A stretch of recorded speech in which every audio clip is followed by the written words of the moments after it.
Hi students, this is Mamta Maurya welcomes you to the next level of education.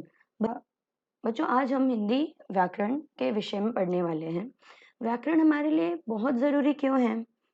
ये सभी के लिए ज़रूरी है, सिर्फ हमारे लिए या हम स्टूडेंट्स के लिए या जो पढ़ाई कर रहे हैं उनके लिए ही ज़रूरी नहीं है। ये सभी के लिए ज़रूरी क्यों है? क्योंकि अगर हमें व्याकरण अच्छे से आता है तो हम कोई भी भाषा किसी भी भाषा का व्याकरण हमें बहुत अच्छे से अगर आता है तो हम उस व्याकरण से संबंधित जो भाषा है वो हम बहुत अच्छे से बोल सकते हैं, समझ सकते हैं और उसे बोलते वक्त जो भी उच्चारण से संबंधित यानी प्रोनाउंसिएशन से रिलेटेड यानी वो गलतियां हम कम से कम कर पाएंगे या गलतियां एक समय में आकर के खत्म हो जाएंगी। तो बच्चों आज का जो हम टॉपिक पढ़ने वाले हैं बहुत ही इंटरेस्टिंग और बहुत ही अच्छा टॉपिक है, वो है अलंकार। तो बच्चों अलंकार के बारे में आपने सुना तो होगा। अलंकार का मतलब क्या होता है, क्या पता है आपको? चलिए पता है तो बहुत अच्छी बात है, और जो लोग भूल चुके हैं या जिन्हें डाउट है, आइए देखते हैं। अलंकार की परिभाषा: काव्यों की सुंदरता बढ़ाने वाले शब्द को ही हम अलंकार कहते हैं। जिस प्रकार मनुष्य अपनी सुंदरता बढ़ाने के लिए विभिन्न आभूषणों का प्रयोग करता है, उसी प्रकार अलंकार साहित्य और काव्य को सुंदर व रोचक बनाते हैं। अब काव्यों की सुंदरता अलंकार क्या करते हैं? ये जो हमारे साहित्य हैं, हमारे जो काव्य हैं, उनकी सुंदरता बढ़ाने का काम करते हैं। ठीक वैसे ही जैसे एक इंसान, एक व्यक्ति अपनी सुंदरता बढ़ाने के लिए गहने पहनता है, आभूषण पहनता है या जो भी चीजें हम यूज करते हैं वो हमारी सुंदरता बढ़ाने के लिए हम करते हैं। ठीक उसी तरह एक साहित्य, एक लिटरेचर या काव्य जो कविताएं होती हैं, उनकी सुंदरता को बढ़ाने के लिए उसमें जो शब्दों का प्रयोग किया जाता है ना, सुंदर सुंदर शब्दों का प्रयोग, और उनकी सुंदरता बढ़ाने में क्या करते हैं वो उनकी सहायता करते हैं, वो काव्यों की सहायता करते हैं ताकि उनकी सुंदरता बढ़ सके। ठीक उसी तरह जिस तरह मनुष्य अपनी सुंदरता बढ़ाने के लिए आभूषणों का प्रयोग करता है। तो आइए एक बार फिर से परिभाषा देखते हैं कि काव्यों की सुंदरता बढ़ाने वाले शब्द को ही हम अलंकार कहते हैं। अब अलंकार का काम क्या है? वो साहित्य और काव्य को सुंदर और रोचक, रोचक यानी क्या, इंटरेस्टिंग बनाते हैं। जब हम कोई बुक पढ़ते हैं, हम कोई कहानी पढ़ते हैं, हम कोई कविता पढ़ते हैं, तो वो हमें सुंदर व रोचक किसकी वजह से लगती है? अलंकृत शब्दों की वजह से। अब बच्चों देखो, अलंकार अलन और कार, इन दोनों शब्दों को मिलाकर बना है अलंकार। तो अलन का अर्थ है भूषण और कर अर्थात सुसज्जित करने वाला यानी सजा धजा कर रखने वाला। यानी ये जो अलंकार है ये क्या करता है? ये हमारे काव्य और साहित्य को सुसज्जित करके रखता है। अगर हम अलंकृत शब्दों का प्रयोग करना बिल्कुल बंद कर दें तो जो साहित्य और कविताएं हैं ना, वो हमें एकदम नीरस लगेंगी, एकदम बोरिंग लगेंगी। इसलिए अलंकृत शब्दों का प्रयोग करके साहित्य व कविताओं को रोचक और सुंदर बनाया जाता है। बच्चों अलंकार के 3 प्रकार होते हैं। पहला प्रकार है शब्दालंकार, दूसरा अर्थालंकार और तीसरा प्रकार है उभयालंकार। अब हम सबसे पहले देखेंगे कि शब्दालंकार हम किसे कहते हैं। तो शब्दालंकार शब्द 2 शब्दों से मिलकर बना है। आइए देखते हैं कौन सा। शब्द धन अलंकार। तो यह इन 2 शब्दों की संधि से निर्मित हुआ है। अब संधि किसे कहते हैं ये तो हमें पता ही है। तो इन 2 शब्दों की संधि से निर्मित हुआ है शब्दा अलंकार। इसका अर्थ क्या है बच्चों? किसी काव्य को शब्दों के माध्यम से अलंकृत करना, यानी कोई भी कविता है, ना सिर्फ कविता, साहित्य है, उसमें शब्दों के माध्यम से जो शब्द उसमें लिखे गए हैं उन्हें अलंकृत करना, सजाना, सुसज्जित करना। इस तरह आसान शब्दों में हम क्या कह सकते हैं कि कविता में मात्र शब्दों की विशिष्टतापूर्ण प्रयोग से ही काव्य की शोभा दुगनी चौगनी बढ़ जाए, वहां शब्दालंकार प्रयुक्त होता है। यानी जिस कविता में सिर्फ और सिर्फ शब्दों की सहायता से, शब्दों के प्रयोग से मेरी कविता और सबसे ज्यादा, सबसे अधिक, ध्यान से सुनना बच्चों, सिर्फ और सिर्फ शब्दालंकार में शब्दों की सहायता से जब मैंने मेरी कविता को, कविता की शोभा को, मैंने मेरे काव्य की शोभा को दुगनी चौगनी बढ़ाई है, तो वहां पर क्या प्रयुक्त होता है? वहां पर क्या प्रयोग किया जाता है? वहां शब्दालंकार का प्रयोग किया जाता है।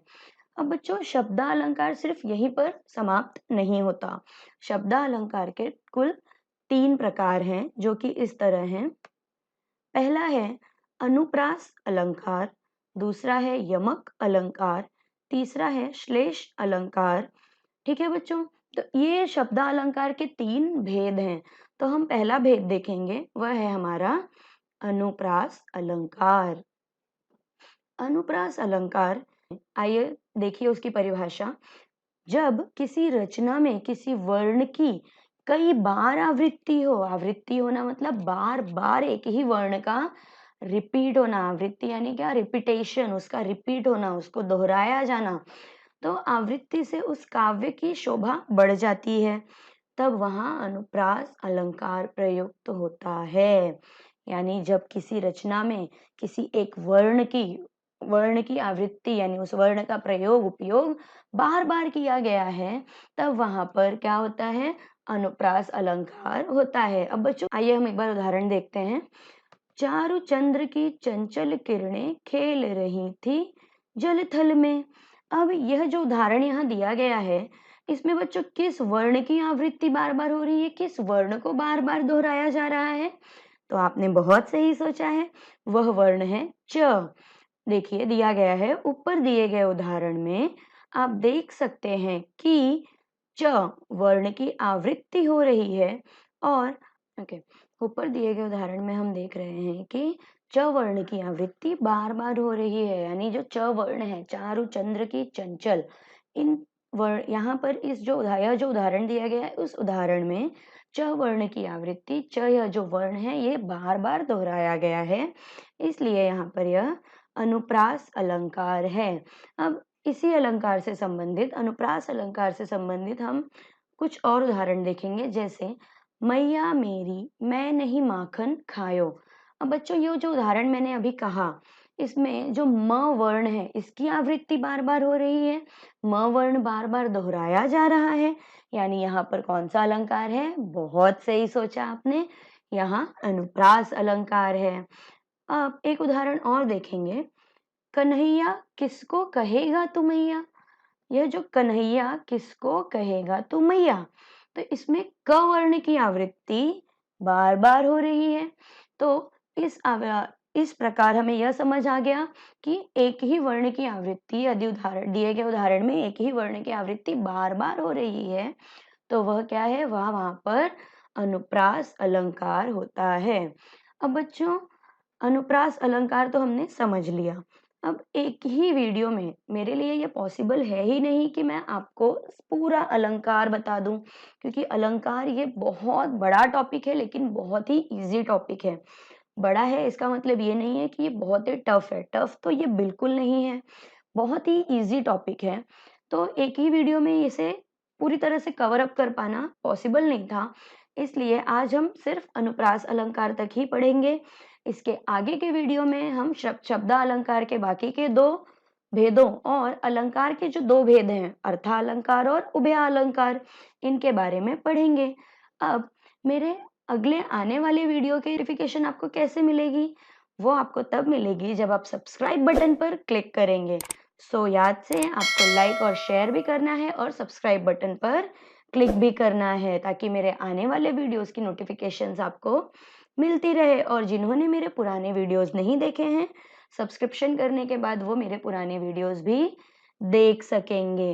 अब बच्चों हमने हिंदी ग्रामर से संबंधित एक क्रैश कोर्स तैयार किया है, जो कि 20 अगस्त से शुरू होने वाला है, जिसमें हमने ग्रामर के शुरू से लेकर ग्रामर के अंत तक, यानी हिंदी व्याकरण की शुरुआत जहां होती है वहां से लेकर अंत तक सभी टॉपिक्स को कवर किया हुआ है।